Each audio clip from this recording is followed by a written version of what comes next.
សួស្តីអ្នកទាំងអស់គ្នាស្វាគមន៍មកកាន់មេរៀន Scratch នៅក្នុងវគ្គនេះយើងនឹងសិក្សា Chapter 2 Motion and Drawing នៅក្នុងមេរៀននេះអ្នកនឹងរៀនពីការប្រើ Motion និង Pen Comments ធ្វើឲ្យ Sprite ផ្លាស់ទីគូរូបរាងនិងយល់អំពី Sprite Cloning តោះចាប់ផ្ដើមដើម្បីបង្កើត Game ឬ Animation យើងត្រូវប្រើ Motion Blocks ទាំងនេះអនុញ្ញាត Sprite ផ្លាស់ទីបង្វិលទិសឬផ្លាស់ទីតាមទិសផ្សេង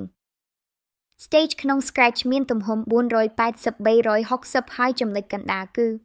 0 យើងអាចបញ្ជា Sprite ដោយប្រើ Go to និង Glide Blocks ឧទាហរណ៍ Go to 200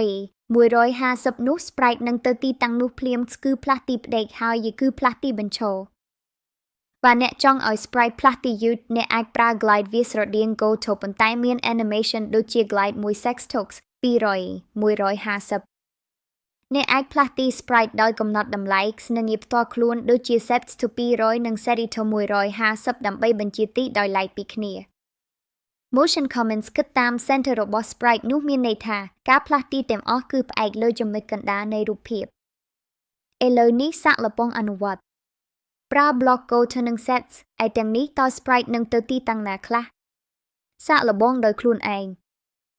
យើងក៏មាន Relative Motion ដែលមិនប្រើ Coordinate ត្រឹមត្រូវប៉ុន្តែប្រើចលនាដូចជា Move 10 steps ឬ Turn right 15 degrees សរុបមកអ្នកបានរៀនពី Motion Comments របៀបប្រើ CA និង Absolute និង Relative Motion ជំនាញទាំងនេះសំខាន់សម្រាប់បង្កើត Game អរគុណសម្រាប់ការទស្សនាកុំភ្លេចអនុវត្តនិងសាកល្បងក្នុង Scratch ជួបគ្នាវគ្គក្រោយ